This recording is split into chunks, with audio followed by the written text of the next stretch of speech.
got some Ravens players who have tested positive, and you've got some angry Steelers players that are venting on social media, and that means no night game, no Thursday night game between the Steelers and the Ravens. And of course, the Steelers are on fire, and that was a big game, and it's now been pushed off. So we'll give you the details on that. Just wrapping up on Michael Flynn here, and again, a lot of noise coming out that Trump is going to pardon Flynn. I'm telling you right now, the main event is going to be, well, a couple of things. The story started earlier this week, or maybe even over the weekend, maybe last week. That, I guess it was last week. Last week is when I had mentioned that there's some smoke that Trump was considering. Yeah, it was last week.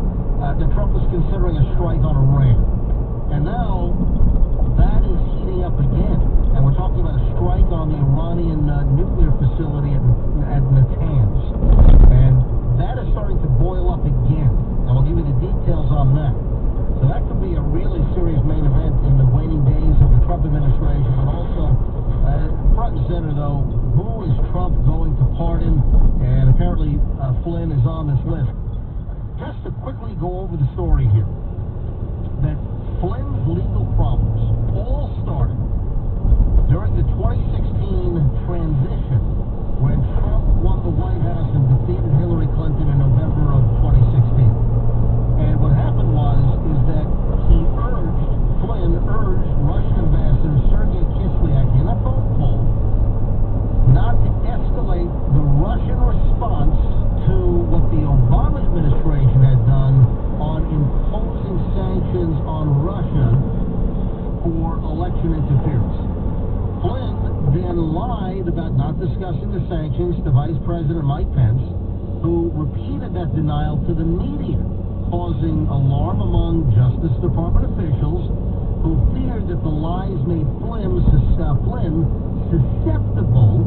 to Russian blackmail. And remember, as a national security advisor, Trump's first for a short amount of time, you don't want any member of the federal government compromised, obviously, but there's an elevated level of importance if you potentially have a national security advisor compromised.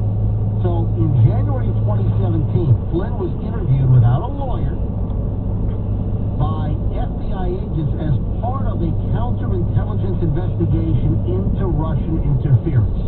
And he later admitted to lying to the FBI as part of his plea deal with special counsel Robert Mueller. Then we move forward, thanks to Axios for the timeline, we move forward in January of 2020, after 2 years of sentencing delays due to his cooperation with the Mueller investigation, Flynn and his new legal team sought to withdraw his guilty plea, alleging prosecutorial misconduct.